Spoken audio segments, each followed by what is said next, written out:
अजीज दोस्तों, अस्सलाम वालेकुम, नमस्ते, सत श्री अकाल, जय जिनेंद्रा, गुड आफ्टरनून। अजीज दोस्तों, एक अच्छी चीज़ नज़र आई तो आपके सामने रखता हूँ कि उर्दू न्यूज़ जद्दा सऊदी अरब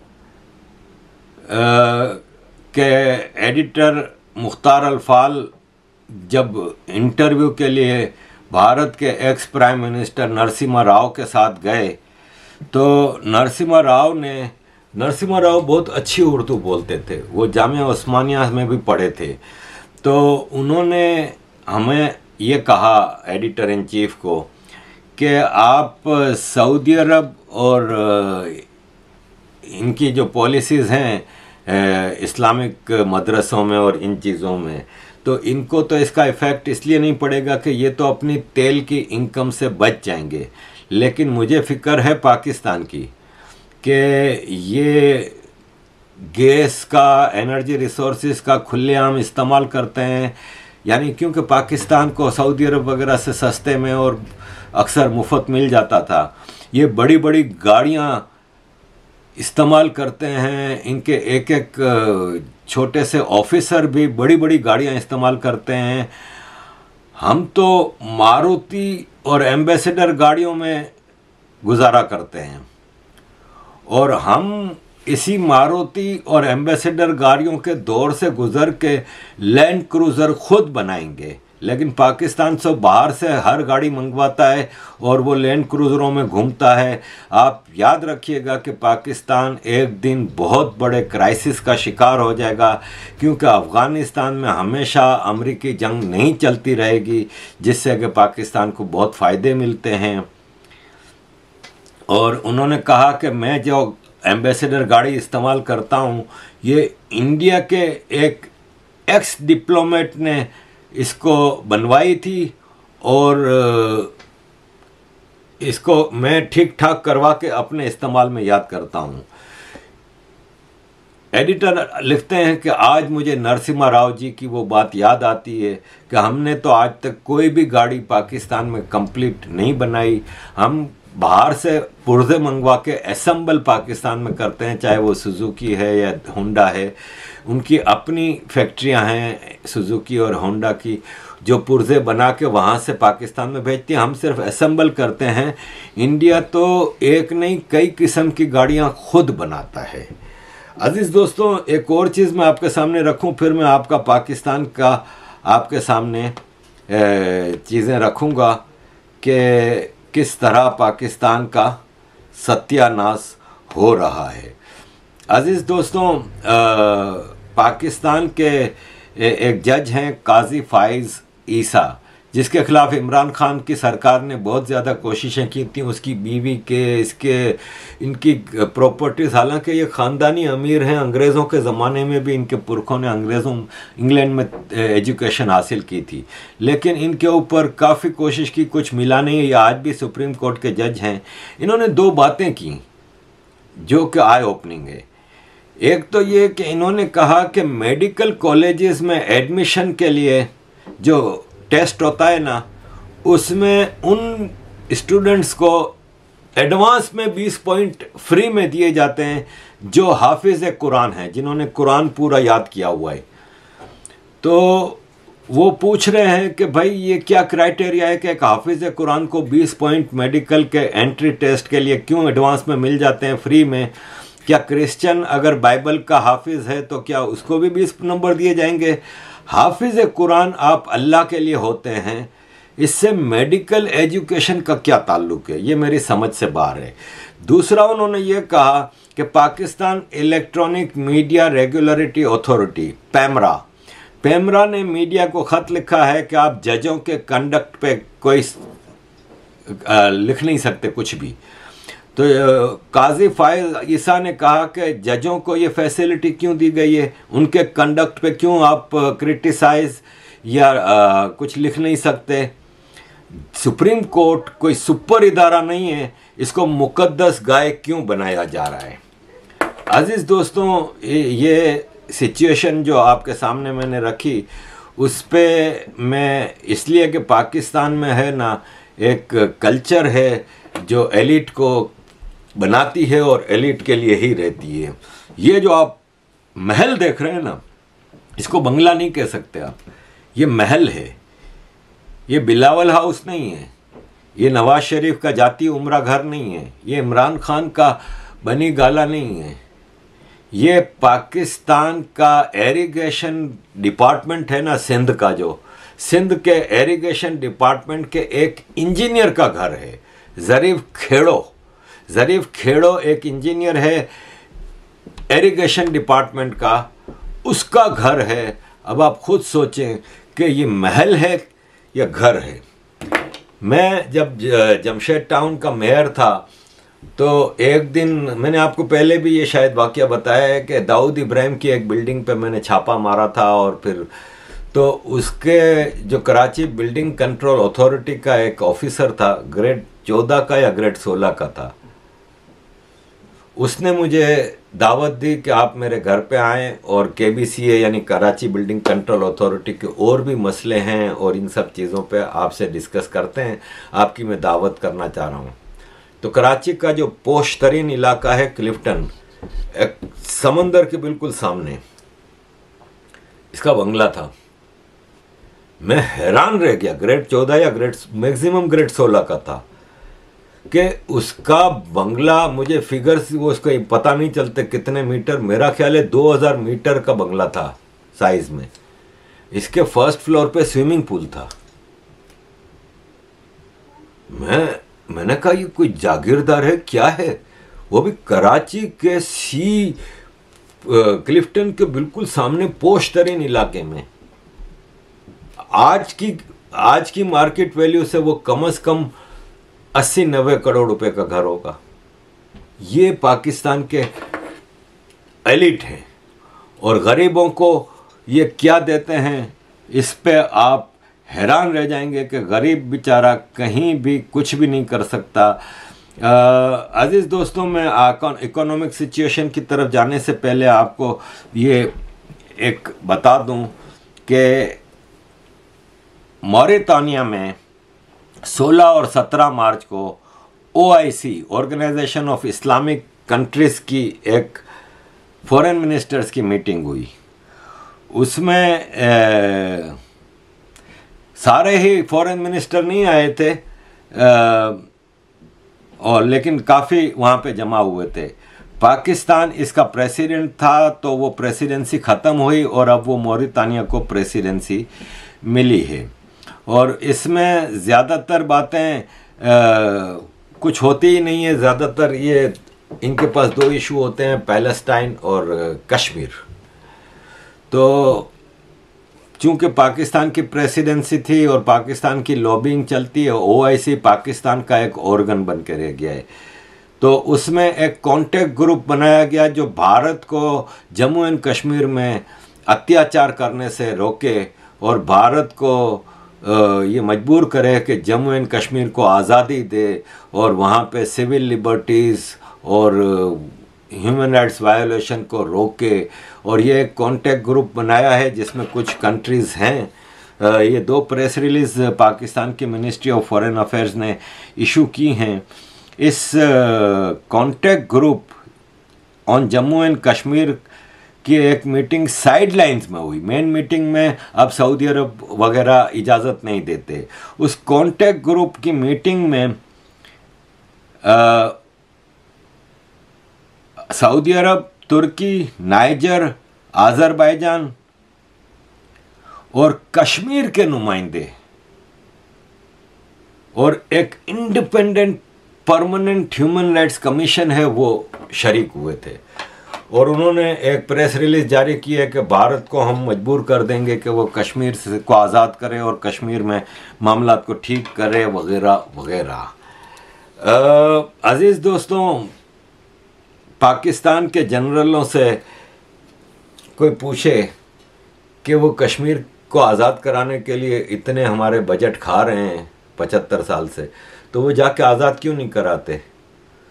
तो एक एनालिस्ट हैं, उन्होंने कहा कि वो इसलिए आज़ाद कराने नहीं जाते कि कहीं वो उधर कश्मीर आज़ाद कराने जाएंगे तो कहीं पाकिस्तान इनके कब्ज़े से आज़ाद ना हो जाए, क्योंकि पाकिस्तान पे इनका कब्ज़ा है। और पाकिस्तान के कब्ज़े का ये हाल है कि इमरान खान चल रहा है, और इन्होंने इसी दौरान पंजाब की केयरटेकर गवर्नमेंट से 45,000 एकड़ ज़मीन अपने नाम पे करा ली कि हम यहाँ पे फार्मिंग करेंगे, खेती बाड़ी करेंगे। अबे तुम लोगों को हम खेती बाड़ी अगर करनी है तो रिजाइन करो पाकिस्तान आर्मी से और किसान बन जाओ। आर्मी खेती बाड़ी करेगी।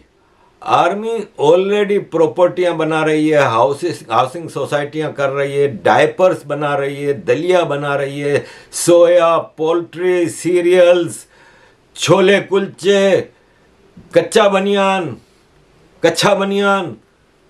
शादी हॉल चला रही है, कराची में पानी बेच रही है, सीमेंट की फैक्ट्रियां हैं। अब खेती बाड़ी भी ये करेंगे सरकारी ज़मीनों पे। उन्होंने अपने नाम पे अलॉट करा ली है 45,000 एकड़। और अजीज़ दोस्तों, एक और आपके सामने चीज़ रखूँगा कि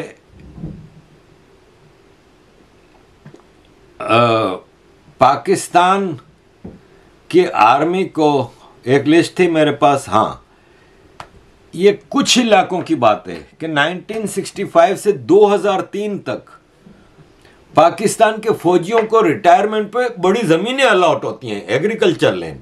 एक तो वो अपनी सर्विस के दौरान ही इतना लूट चुके होते हैं, लेकिन फिर एक ऑफिशियली इनको सर्विस अच्छी देने पे ज़मीनें अलॉट होती हैं, एग्रीकल्चर लैंड। राहिल शरीफ को 126 करोड़ रुपए की प्राइम लोकेशन की ज़मीन अलॉट हुई थी जब वो रिटायर हुआ था। तो 2003 तक 1965 से डेरा इस्माइल खान केपी में 185,000 एकड़ 1,85,000 एकड़ ज़मीन मुख्तलिफ फौजियों को बांटी गई।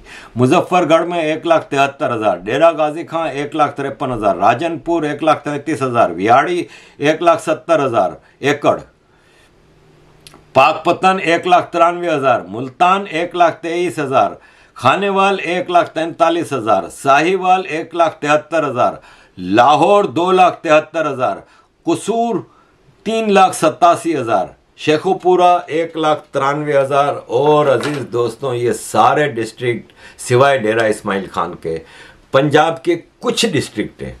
अभी इसमें रावलपिंडी, फैसलाबाद, सियालकोट और गुजरांवाला, उनका अभी नहीं है जिक्र।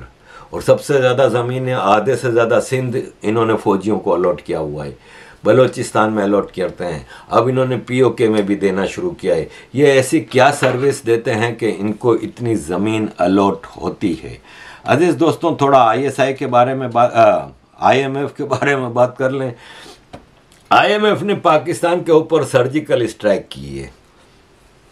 पाकिस्तान को कहा है कि अगर हमसे मदद चाहिए तो long range nuclear missile programme को ख़त्म करना होगा, डिफेंस बजट को 15% कम करना होगा, चाइनीज़ लोन और सीपेक इन्वेस्टमेंट हैं उसका ऑडिट कराना होगा हमसे, और फ्रेंडली कंट्रीज से लोनें लेनी होंगी, और पॉलिटिकल एस्टेबिलिटी के लिए ओपोजिशन यानी इमरान खान गारंटर के तौर पे आए हैं। पाकिस्तान IMF की ज़्यादातर सिविलियन के ऊपर जितने हम अत्याचार करने की शर्तें हैं वो पूरी कर रही है। पाकिस्तान की गवर्नमेंट ने अभी ऐलान किया था कि ₹1.43 पर यूनिट इलेक्ट्रिसिटी का भाव बढ़ाएंगे। अब एक और इजाफा किया है और ₹1.80 पर यूनिट और इजाफा कर रहे हैं। इस तरह total addition ₹3.23 per unit addition कर रहे हैं। पाकिस्तान के इस एडिशन से जो इलेक्ट्रिसिटी कंज्यूमर हैं उनके ऊपर 335 बिलियन रुपए का बोझ पड़ेगा। 33,500 करोड़ रुपए का बोझ आम आदमी के ऊपर पड़ेगा। पाकिस्तान के जो गवर्नमेंट है उसने कहा है कि IMF कह रही है कि सर्कुलर डेट ख़त्म करो इलेक्ट्रिसिटी का, लेकिन सर्कुलर डेट तो बढ़ता जा रहा है। अब 2600 बिलियन रुपया, 2,60,000 करोड़ रुपए का सर्कुलर डेट बन गया है। और इसके अलावा अब चाइना का एक पावर प्लांट है, वो 1.5 बिलियन मांग रहा है कि भाई हमारे ओवरड्यू हैं मार्च से, फरवरी से, आपने अभी तक दिए नहीं, वो दें। और इसके अलावा हमें और बहुत सारे देने हैं। तो लेकिन पाकिस्तान की गवर्नमेंट ने यह भी कहा है कि इस इलेक्ट्रिसिटी प्राइस में एडिशन से हमारे को कोई सर्कुलर डेट कम करने में मदद नहीं मिलेगी। हम सोच रहे हैं कि किस तरह सर्कुलर डेट ख़त्म करें। अजीज़ दोस्तों, पेमेंट की बात आई है तो आईटा, इंटरनेशनल एयर ट्रांसपोर्ट एसोसिएशन ने वार्निंग दी है कि पाकिस्तान में एविएशन को हम बहुत ख़तरे में है, क्योंकि मुख्तलिफ पाकिस्तान की जो मुख्तलिफ एयरलाइंस जो पाकिस्तान में ऑपरेट करती हैं, उनके पाकिस्तानी गवर्नमेंट के ऊपर $290 मिलियन ड्यू हैं, जो पाकिस्तानी सरकार देने की पोजीशन में नहीं है। काफ़ी अरसे से हम पाकिस्तान की सरकार को कह रहे हैं, दिसंबर से हम कह रहे हैं कि $290 मिलियन दिसंबर तक ड्यू थे। ऑलरेडी अब 4 महीने इस बात को हो गए, तो और इसमें इजाफा हो गया है। आईटा के एशिया पैसिफिक हेड फिलिप गो ने कहा है कि एयरलाइंस जो हैं अब वो उनको पैसे नहीं मिल रहे, तो वो सोच रहे हैं कि पाकिस्तान में फिर ऑपरेशन को बंद किया जाए। तो अजीज़ दोस्तों, दूसरी तरफ पाकिस्तान है ना, उसकी स्टेट बैंक ने कहा है कि हमारे रिजर्व्स जो है ना वो 4.31 बिलियन तक पहुंच गए हैं। इसमें इजाफा ही हो रहा है, और इसलिए कि पीछे कम था, अब इसमें इजाफा होता जा रहा है, और ये एक अच्छी बात है। और साथ में बता भी रहा है कि चाइना की एक बैंक ने $500 मिलियन दिए हैं, एक बैंक ने $500 मिलियन की रोल ओवर किया है लोन को। टोटल 1.3 बिलियन अब तक चाइना के आ गए हैं, और इसलिए हमारे इजाफा हुआ है। तो भाई साहब, इस तरह अगर आप इजाफे करोगे तो उससे कंट्री कब तक चलेगा। अब जैसे कि ये टेक्सटाइल वालों ने वार्निंग दे दी है कि पाकिस्तान है ना, उसका इंपोर्ट है ना वो बिल्कुल बंद है, और गवर्नमेंट ने टोटल इंपोर्ट पे जो बैन रखा है, इससे बहुत ज़्यादा क्राइसिस बढ़ रहे हैं, क्योंकि हर एक्सपोर्ट जो है ना पाकिस्तान की वो इंपोर्ट बेस्ड है। पाकिस्तान गंदम तक इंपोर्ट करता है, दालें तक इंपोर्ट करता है, टेक्सटाइल एक्सपोर्ट करता है, तो वो उसके लिए भी जो केमिकल और जो चीज़ें चाहिए होती हैं वो इंपोर्ट करता है। तो पाकिस्तान की इंडस्ट्रियां तकरीबन बंद हो गई हैं, और टेक्सटाइल के खाली सेक्टर में लाखों लोग जॉब खो चुके हैं। इकोनॉमिस्ट हफीज़ पाशा ने कहा है कि जून 2023 तक पाकिस्तान के 20 लाख से 80 लाख लोग बेरोज़गार हो जाएंगे, जॉबलेस हो जाएंगे। ये सिचुएशन है टोटल पाकिस्तान की। पाकिस्तान इस खटारा बस जैसा हो गया है, जो ना आगे जा सक रही है ना पीछे जा सक रही है। इसमें आप इमरान खान को ड्राइवर बना के बिठा दें, आप शहबाज शरीफ को ड्राइवर बना के बिठा दें। आर्मी ने इसका ये हाल किया है कि ये अब आगे बढ़ने की पोजीशन में नहीं है। ऐसे में सऊदी अरब ने फैसला किया है कि पाकिस्तान को कोई भी हम बेल आउट या इंटरेस्ट फ्री लोन नहीं दे सकते, जिससे कि इस्लामाबाद में पाकिस्तान सरकार शौक में आ गई है कि ये एक छोटी सी खबर आई है जो पाकिस्तान की सरकार दबा रही है, और प्रेस को सख्ती से कहा है कि इस खबर को इशू ना किया जाए, क्योंकि इससे एक अफरा तफरी फैल जाएगी, और उससे IMF और दीगर जो लैंडर्स हैं जो पैसे दे रहे हैं पाकिस्तान को, चाइना और ये सब, ये फिर अपना हाथ खींच लेंगे। लेकिन सऊदी अरब ने फैसला कर लिया है कि पाकिस्तान को ना तो आइंदा हम बेल आउट के लिए मदद करेंगे, ना हम इंटरेस्ट फ्री लोन पाकिस्तान को देंगे। हम पाकिस्तान की मदद कर कर के थक गए अब, और ये इनकी अय्याशियाँ ख़त्म नहीं होती, लेकिन हमारी मदद से इनको कोई फ़ायदा नहीं होता। हाँ, इनकी एलिट की अय्याशियों के लिए कुछ दिन का पेट्रोल मिल जाता है। अजीज़ दोस्तों, इंग्लैंड ने भी एक डेवलपमेंट की है कि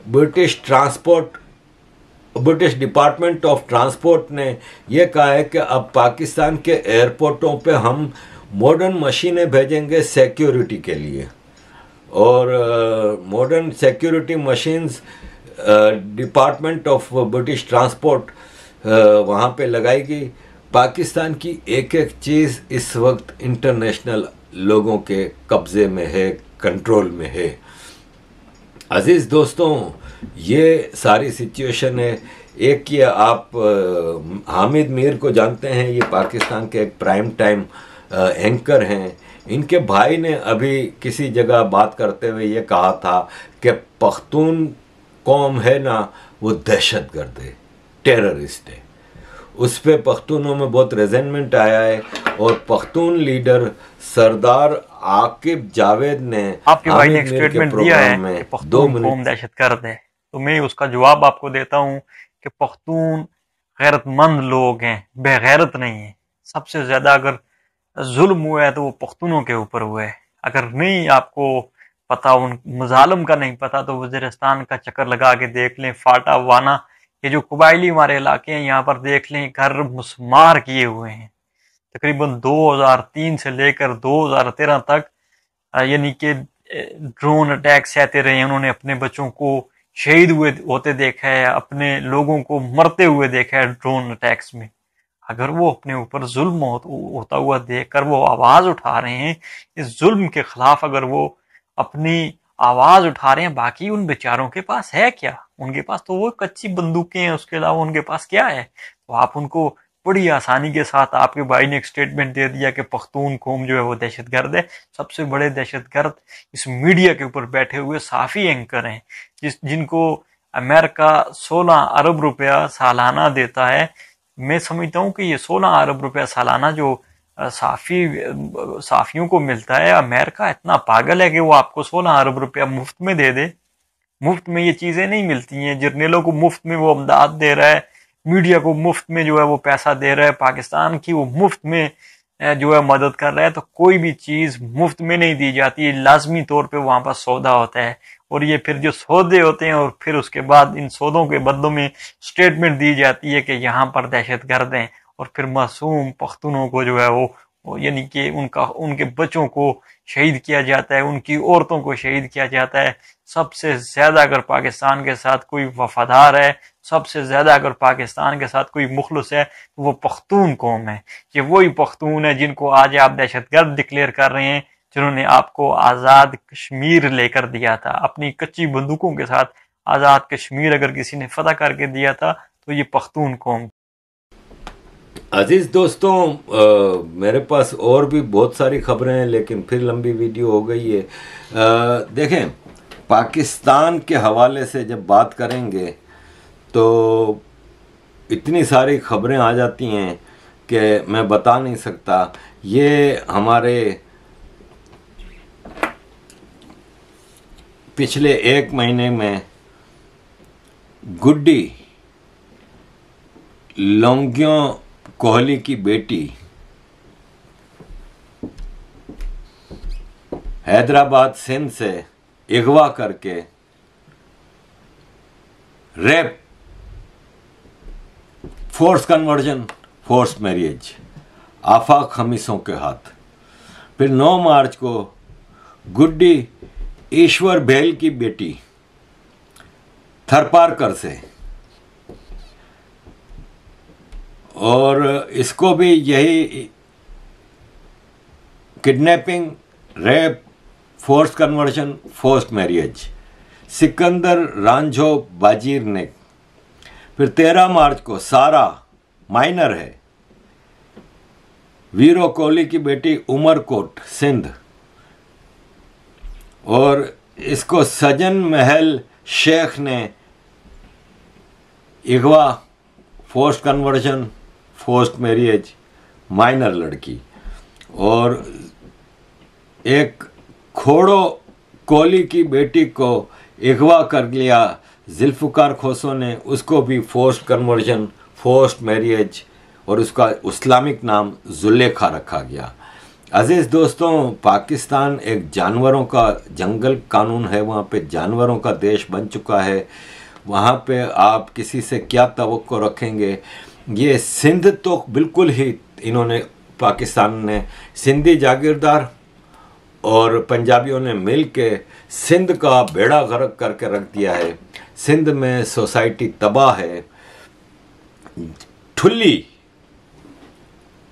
जैकबाबाद, एक जिरगे ने फैसला दिया है कि एक औरत है हाजरा मंगी, शादीशुदा 30 साल की, बेवा है 30 साल की।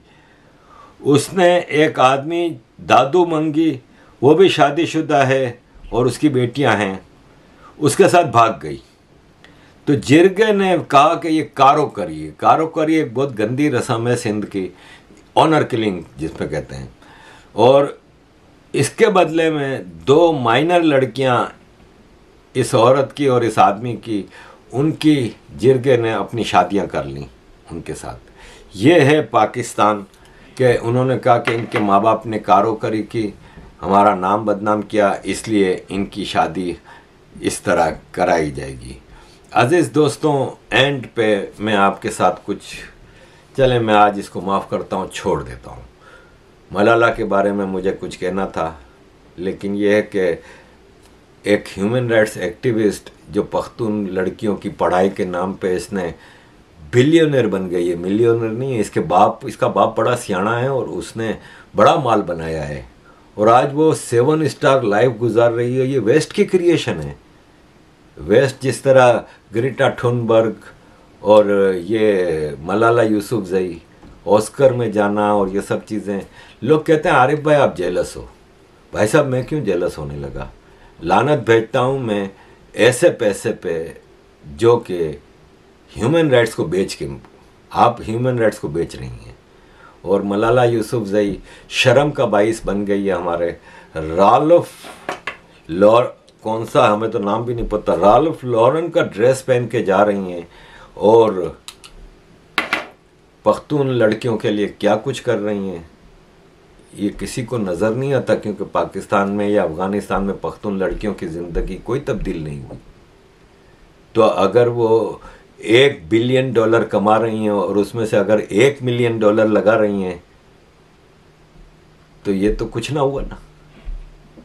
तो ये पख्तून लड़कियों के नाम पे इन्होंने एक चूना लगाया है पख्तूनों को, और मैं समझता हूँ कि यूसुफजई कौम का नाम डुबोया है। ये एक स्कैम है वेस्ट का और कुछ नहीं। अजीज़ दोस्तों, thank you very much for all your support. Keep support.